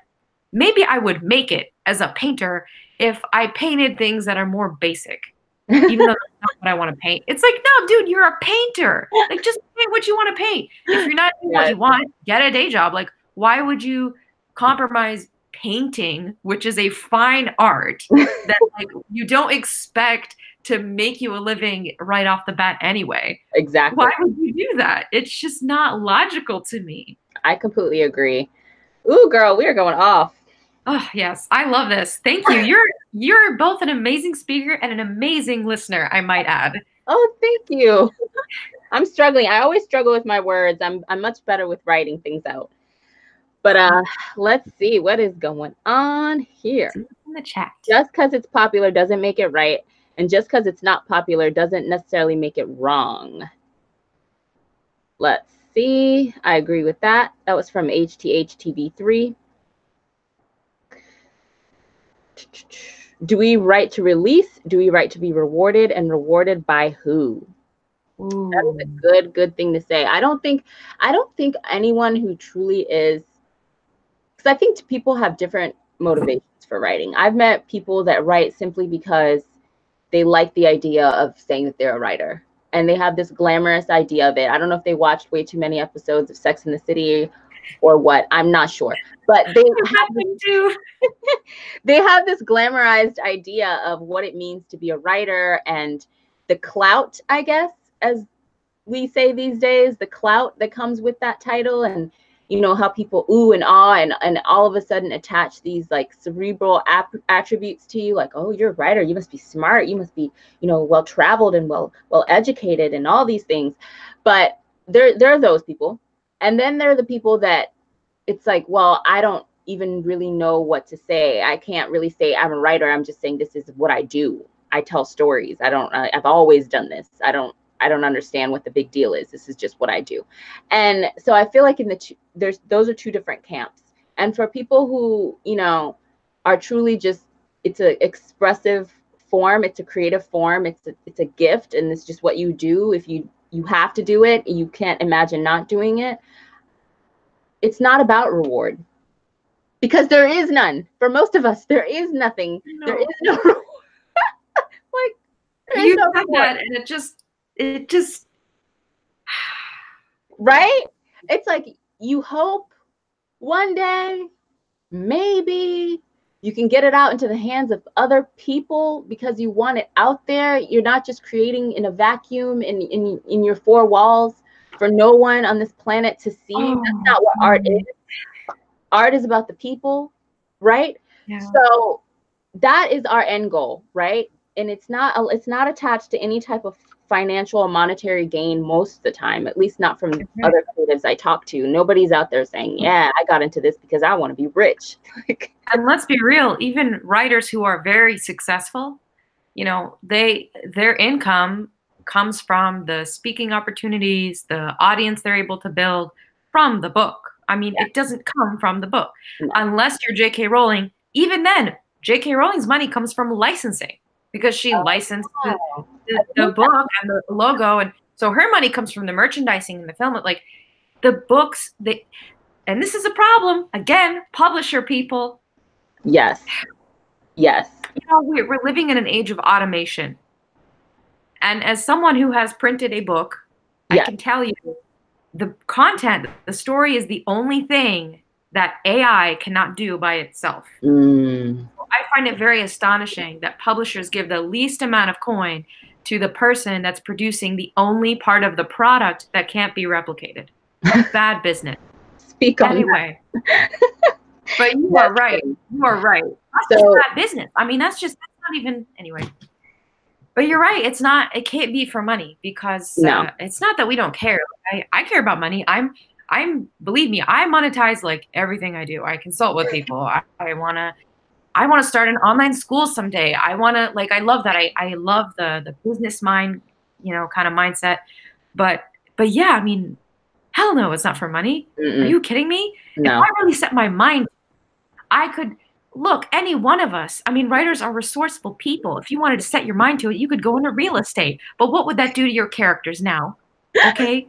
It's just, we love it. Like, it has to be done. And you're right. You hope someone sees it because you are a reader when you're a writer and you know how important it is. Like, I know how important it was to read the 5th Harry Potter book when nothing in my life was stable at all. Like, I know what that did for me. I sat as a 10-year-old and read it 10 times in a row. So if that happens to one person, like if I can do that for one person, I have to. Yes. I have to do it. That was a great question. Exactly. I forgot to ask you though, well, we can check in the chat, but I did want to ask you about, I know you said you haven't had a chance to write in a while, but you did something for NaNoWriMo, right? Yes, I did write a novel for NaNoWriMo. It's not completed. It's nowhere near complete. And it started off as a young adult novel. Then I kind of had a breakdown and realized that I no longer care to write young adult novels anymore. I just don't find it challenging, and it's not naturally where my characters go and where my stories are going. A lot of my characters come to me a lot older than the typical young adult demographic, age bracket. So I had that revelation. So that changed the story a lot.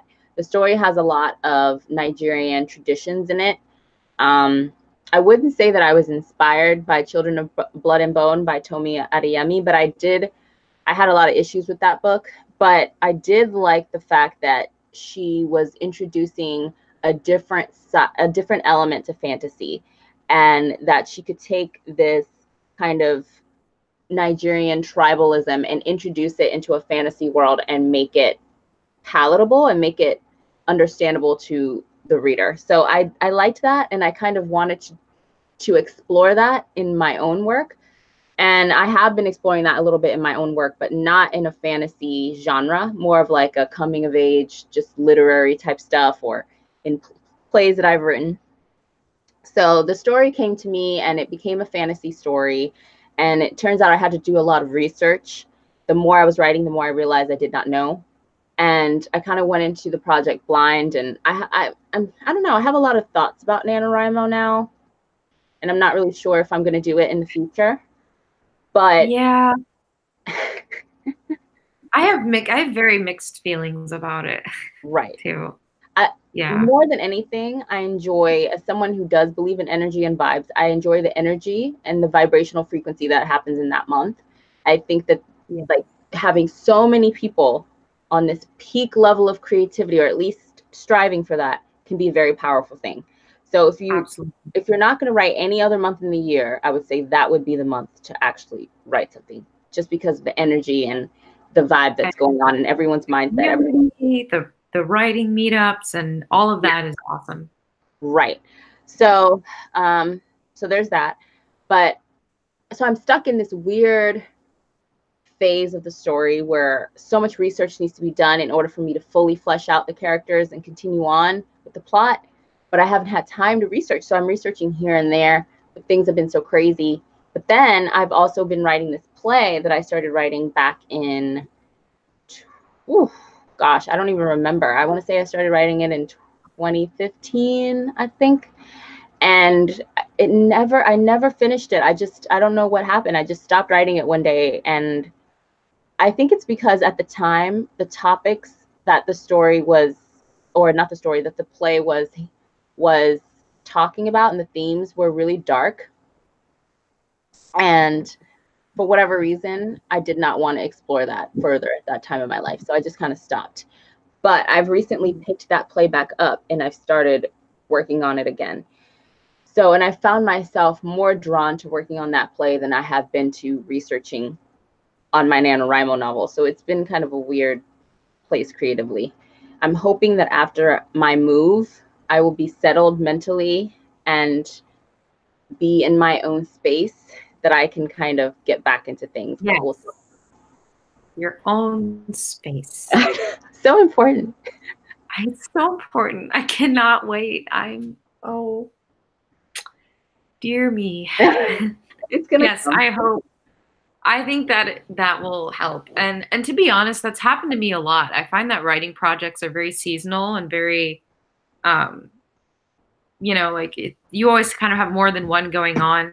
Like I do. Like I'm writing the sequel to Paint, but I'm working on my screenplay, and I kind of, when you're stuck on one, it kind of helps to work on the other. And sometimes there's an issue that you start writing about, and it's not that compelling to you in that moment, and then later it becomes, very relevant. And there's definitely some things that I have felt unprepared to finish, if that makes sense. Oh yeah.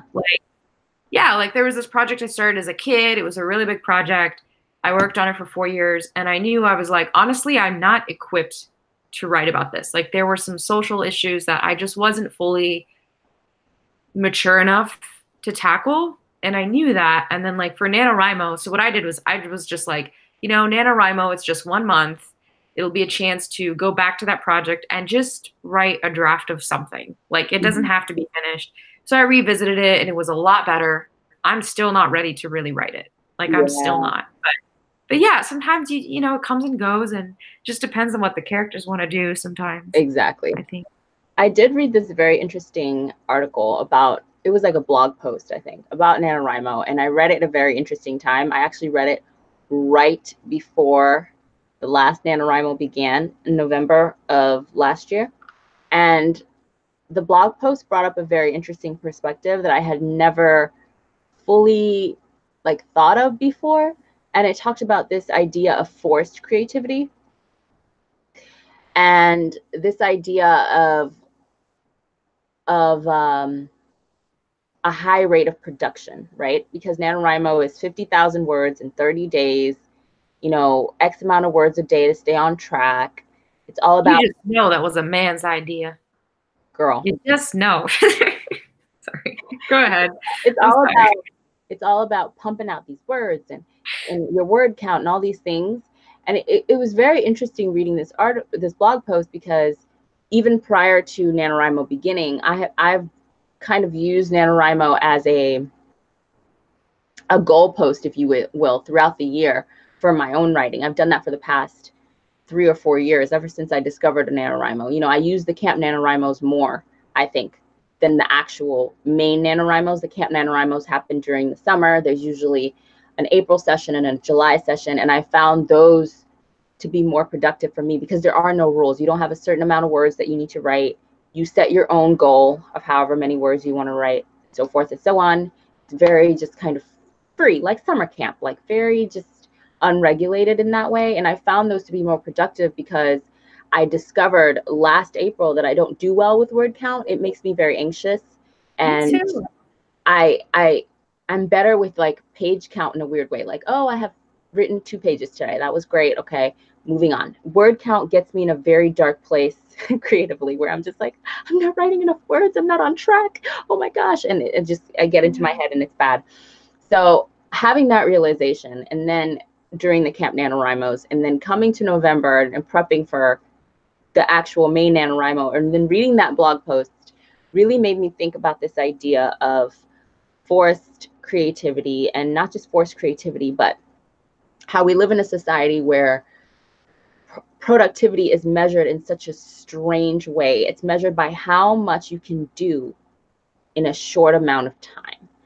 And if you can't reach or meet certain metrics in this shortened amount of time, then you're just not productive, and you're lazy, or you're not working fast enough. And that's Very tied like efficiency driven and not really quality driven. right. And that always ties into success or lack of success. And it's like, well, one of my really good friends who is a proud member of the Beehive and is like obsessed with Beyonce always says, you have the same hours in the day as Beyonce, girl. We got to get this. And so it's like it's like having this mentality, right, of how successful you are equates to how productive you are, and how productive you are equates to how much you can get done in 24 hours or 4 hours or 30 days or whatever. And it just sent me down this rabbit hole of thought, and I'm not quite sure what my conclusion is right now. Mm-hmm. But it's got me to this place where I'm not really sure if I will do NaNoWriMo moving forward. I've always used it as an interesting an interesting writing exercise, and a way to kind of motivate me and jumpstart, a new project. But I don't know. What are your thoughts on that? I agree with a lot of what you're saying. I personally love NaNoWriMo. It's kind of like a holiday for me. Like, oh, it's writing month, like I can go to a writing meetup when I want to write, or I can, like you said, the energy is really good. I agree about the metrics. There have been times when word count has worked for me, especially as a teenager, when I was just very I was stuck in school, so I just felt like my whole life was being wasted. And so when I did have my writing time, I liked the word count. It made me feel like I was still like living. I don't know. Yeah. But yeah, as an adult, especially, I don't know if you're on Medium or if you read Medium. But the culture there, have you heard of Medium? Mm-mm. Oh, really? Mm-mm. It's so okay, so it's like this, it's a platform for writers. And you can get paid without paying money. You can get paid for your writing there. Oh, wow. Yeah, it's really cool. So basically it's ad free, and there's articles. I think it could be the future of publishing. It's been around for a while. Very elegant platform. And if for $5 a month you can read anything on there, and then whoever authors, like the authors whose articles you engage with, part of your money goes to them. Okay. So it's kind of like a big pot of money, and whoever gets the most engagement gets the most money, basically. But it's cool. So I write for Medium, and the thing is, and this is another issue I have with writers and the efficiency culture. Even though part of me loves it, I also feel like there are writers on there who, the minute you told them they could earn money to write articles, they are just like trying to hack every little aspect of the algorithm. They're writing 4 or 5 articles a day. What? And they're making courses on how to earn $900 a month on Medium, how to earn $1,400 a month on Medium, and it's great, and I'm happy for them, and it's a great way. I do think if you want to make money blogging, I would say don't run your own blog, just go to Medium, because we're living in a time where having a proprietary website is not as important as it used to be. Right. So it's a great thing. But it's just another example of how like the 30-day culture, let's just call it the 30-day culture. Okay. It's very it's compromising quality. And even as like a content creator, I'm sure you experience this as a YouTuber, like the pressure to like post every day, guys, like post every day, post twice a day. No one's going to hear you in the noise. Kind of gets to me, because I feel like while it's important to be consistent, and while I do think quantity is often underrated in terms of how it can improve your craft, I still think like quality is still something that matters. And if you try to win anything through quantity and efficiency alone, you're either going to burn out, or you're going to be beat by the next guy who can, get through the day with fewer hours of sleep than you, and who can, there's only one winner, and I'm not really, it's a very masculine approach to things. Like, I think there's good things about it for sure. I do, but there needs to be a balance. And there are some writers who write NaNoWriMo every year, and then they spend a year editing it, and that's all they need. And then the next year they generate their next book. And for some projects that can work really well. I definitely have found every project is different. You know, some of them don't need that much time, but yeah, I feel you. I have the same feelings as you. Like, I don't have a conclusion yet, but I do feel like I'm kind of averse to this idea that I need to push myself to reach a certain level of quantity in a world where there's always going to be someone who's going to produce more than I can, right? Mm-hmm. There's Yes. only one thing I can do that's different from everyone else, and that's like, as corny as it sounds, like you kind of have to be yourself. Yes. You know, it's more important to me to be unique to me and to know that no one else can produce what I'm producing in exactly the way I'm doing it than to try to like be just a machine. I'm not a machine, you know? I'm just not a Absolutely. machine. And for me, I think if the idea of like winning wasn't attached to NaNoWriMo, at least the November session, that's why I always enjoy the camp sessions a little bit more, because there is no winning. You set your own metrics, and if you meet those metrics, those goals that you set for yourself, then that is winning. But this idea of winning and, you know, the winners board and, oh, you reached 50,000 words or more, you won NaNoWriMo this year. And I never really gave it much thought because I do tend to write a lot, and like producing a lot has never been my issue. Now, is it good? Am I going to end up chucking a lot of it? Probably. But that has never been my issue. So I never gave it much thought until I read that article, and I was like, kind of thought about the people who don't write in that manner and who probably feel discouraged by NaNoWriMo if they have attempted it several times or ever, and thinking to themselves, there's no way that I can win this year because I'm not going to be able to write 50,000 words in 30 days. Yeah. But yeah. Yeah. Let's see what the chat is saying. Yeah, let's see.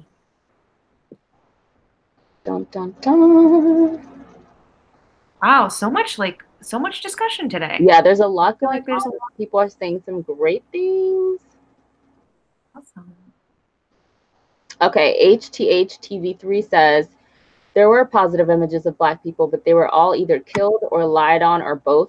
Reference, Gil Noble's show, Like It Is, for starters, Dr. Ben's work, Dr. John Henry Clark's work. Rolly A. Rain says, I think it's a case-by-case basis. I mostly get perspective from family and people around me and tailor their traits to my characters, despite if their race is different. Deep Mala says, true religious community, not only Muslim but Hindu, face a similar fate. Our experiences count whether they represent our, they represent our religious communities or not. I think she was referencing the internal criticism in the community. Yes. I feel you. I really feel you. Oh my gosh, so much to say. Oh my gosh, Jocelyn says, you all will probably consider me uncool once I admit this, but I have never read anything by J.K. Rowling. I mean, I meet a lot of people that haven't, and I think it was a very special time. I mean, obviously you can read J.K. Rowling at any point in life, but it was a very special time in my life because I was the same age as Harry, pretty much, when the books came out. So I got to grow up with him, and that was kind of cool. But I mean, you can read Harry Potter anytime, Jocelyn. It's never too late. Yeah. We were just, we happened to be we were in that generation that was like. Exactly. Right. And honestly, not everyone even likes Harry Potter, and I've come to accept that. It used to be so weird for me to hear that people didn't like it. I'm trying to accept it. It used to be bizarre. I'd be like, what? But then I hear that actually more and more now, especially from the younger generation. They read it. Yeah, and I'm actually reading a book now about postmodern realism and Harry Potter, and I'm realizing like I can kind of see why it doesn't appeal to the next generation in the same way. Mm-hmm. Anyway. Let's see.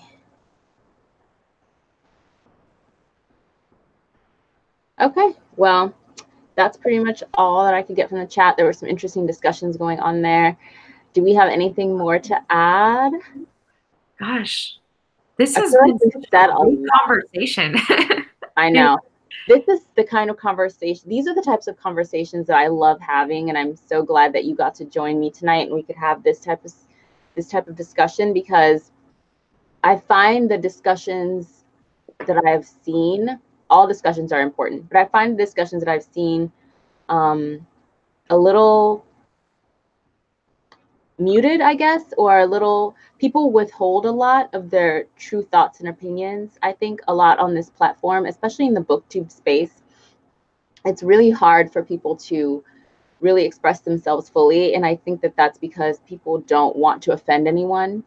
You know, I call it the disclaimer culture. You know, people always want to put a disclaimer on everything, but people don't want to offend people and they don't want to step on people's toes. But I think it's important to have these types of open dialogues with, especially with people that are from a different background from you and not like you in any way, because then you can connect and find the similarities and where you are alike. And you can also open up the door for people to feel more comfortable being honest, because that's part of it. You know, that's part of it. You know, it's kind of like my family calls it kitchen table talk. Like the conversation you would have in your kitchen table with your family and friends is different from the conversation that you would have with your coworkers or, you know, on YouTube. And I like to bring a little bit of the kitchen table talk into YouTube, just to open that door to show people that it's okay to tell your side of the story and to be honest and to be a little bit more raw.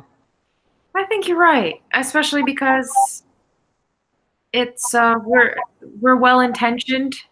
Book people are well-intentioned people. For the most part. There is a disclaimer culture, and I find that I do that a lot, especially I do that a lot. when I'm like on the phone, or even when I talk to people close to me. I always have to have like a caveat, and that's okay. Like that's good, but sometimes I think, you know, like if I believe something, I should either say it and be willing to change it if I'm wrong, or, you know, I mean, it's important. It's important to be honest, because either you can bring clarity to an issue when you say what you really feel. And if you say what you really feel and you're wrong, you know, you can listen and you can learn and move on. I mean, I might watch this back and be like, yeah, you know, this was a little insensitive, or I don't agree with this, but I'm not going to be able to do that unless I'm really honest to begin with. So Yes. yeah, it's a good point. And thank you so much, by the way. Like, I've really been wanting to do this. Yeah, I'd be we happy can do to more do this again anytime. This was Yeah, fun. And I also great just like, I look forward to getting to know you better, you know? Yeah, of course. Me too. And I think that we definitely have more to say on this subject, but sometimes I feel that a lot of what I have to say on any particular subject depends on where I am in that given day. I'm sure you have that experience as well. Yeah. Like, And I have a lot. Like, for someone who like is supposed to be creative, I feel like I just have a lot to learn in this topic. oh Like, yeah. I just have Well, really far to go. I still, especially when it comes to books, I'm just coming back to books, and I'm just being introduced to this whole like realization that people care about diversity in books now, and there's other things for me to read, you know? I know. It's so exciting. It's definitely a new day in traditional publishing. And I also feel that it's not necessarily that people care. I think it's people are realizing that we can have that. Because like I said, we didn't even have a thought, like I didn't even think about it as a child. Like, wow, these books are very undiverse, and you know, I don't really see different types of people in these books that I'm reading. It was never a thought. And I feel like I have to unlearn a lot of that imprinting, if you will, that was done to me as a kid, of not seeing myself so much. It's kind of like looking in a mirror and not seeing yourself, but seeing someone else. And when you do that for so long, your perception of who you are is warped, because you weren't really seeing who you are. You were seeing something else. And that's how, especially as a book person, because there are people who, you know, read occasionally, maybe read a book or two a year. And then there are people who love books and love reading and you know, and not necessarily even just reading books. I know a lot of people that read a lot of plays. Coming from the acting world, when I was in school, I knew people that only read plays. That was all they read, you know.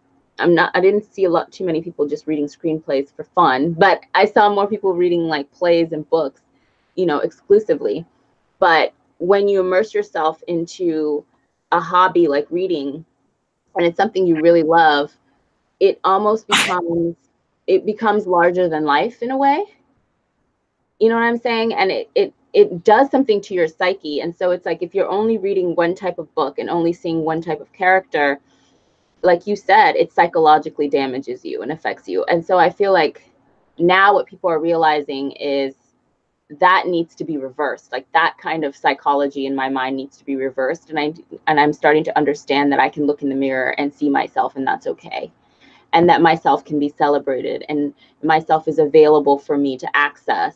And I want more of this, you know? So that's how I feel like, and I think that's what's happening now. It's like a pushback from not having it before. So it's like, okay, now we need it. And so these types of discussions are important because it shows people in the publishing industry how like serious we are. Like, no, this needs to change, and it's changing, and it needs to continue, and we're going the right direction. So Absolutely. Thank you for articulating that. I tried. Very vulnerable, but really good to hear, because I feel like I'm also kind of in that process, and it's going to be hard to let go of some of the imprinting, you know. I avoided reading Harry Potter for years because I was so scared that I was going to reread it, and my true self as like a person who accepts who I am would not. I was worried I wouldn't think of it in the same way. I guess I was worried that my feminist mind wouldn't love it, or I don't know, that I would find it objectionable. Like, Yeah, it's a process, and I don't need to say anything on it because I think you put it perfectly. I think that was exactly. I think that it's a balance too, because there are certain books that have gone back. Like for a while, especially when I first joined BookTube, I went to great lengths to recreate my childhood library. And I bought a lot of the books that I loved as a kid, and I started the process of going back and rereading them. And some books that I just loved so much and had so much nostalgia attached to them, like the Little House on the Prairie series, going back and rereading them was very disappointing, only because, and it wasn't for the reasons that you think. It wasn't because it was about, you know, this white family that, you know, was basically taking on the frontier at that time in American history or whatever. I still find all that stuff to be very fascinating. What really disturbed me was the amount of like cruelty to animals in the book. And not cruelty to animals and like they're abusing animals, but just, you know, the fact that they're hunting, and there's very vivid descriptions of skinning animals and boiling them and all these things. And I just found that to be very, very disturbing. And so it was like things that I, as a kid, didn't even bother me. And I was just like, whatever, part of the book. Now as an adult, I look back and I'm highly disturbed. Yeah, highly disturbed. Taking away from my enjoyment, and has kind of changed my nostalgia for it a bit. And it's not, I don't see it in the same light. So I think that there's something to be said for going back and rereading and revisiting those same books that imprinted on us without fear, because it's a balance, right? It's a balance between like unlearning all of these things and, you know, realizing how much, like, in a weird way, realizing how much self-hate can be generated from never seeing yourself in a fictionalized work as a child, and how much repression and how much of an identity crisis can be produced. So it's a balance between like unlearning all of that, and especially if you're a creator, digging deep into yourself, loving yourself, and learning how to bring yourself and your identity and your experience into your work. And it's also a balance of like being able to enjoy like the humanity of works. Like, for me, it's like, you know, any book by Charles Dickens, like A Tale of Two Cities, or like Little Women to this day is still my favorite book. What's really wonderful is that when you do that work, you also get a benefit, though, because what you said about connecting with the characters on that base elemental level, that is also really key. And so it kind of gives you that perspective too, because when you dig deep within yourself, I feel like at the end of the day, we're going to get back to that elemental level. Yes. You know, that's what we really need. But we have to go in this circle and relearn how to love ourselves. And you're right about the identity crisis. I 100% had one, like straight up. There was an archetype in my mind that was divided from what I was. And I definitely had like, you know, an incident, like a year or two of real identity crisis that now is becoming, now I understand it. At the time, I just had no clue.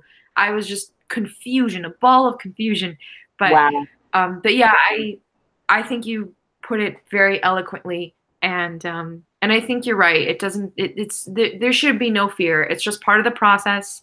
It is a balance, and we do change, you know. And it's a matter of, like you said, with the animals, it's a matter of a lot of things: your sensitivity, your education, your identity, your physical identity, your abilities as a human change, like what you can and can't do, and all of that's going to change. And that's part of what's so amazing about books is that they always have value. Their value only grows with time. It's the only thing that will never depreciate. Yes. Yeah. And on that note, yes, I think we can wrap this up. Absolutely. This has been amazing. Thank you so much, OhSheReads. Thank you. Thank you so much for joining me. We definitely need to have more of these types of discussions. I would love to do something like this again. And yeah, thanks everyone for joining us. Even those watching it in the playback, thanks for coming and joining us on this live. Leave any interesting comments in the description. Oh, wait. No, it's getting late. Leave any interesting thoughts in the comments below. We'd love to see them. And you can definitely go check out Aya's channel. I have linked it down below, so you can go check her out and see her little corner of the booktube/YouTube world. And yeah, we will both catch you later. Good night. Awesome. Good night, guys. Thank you so much. Bye.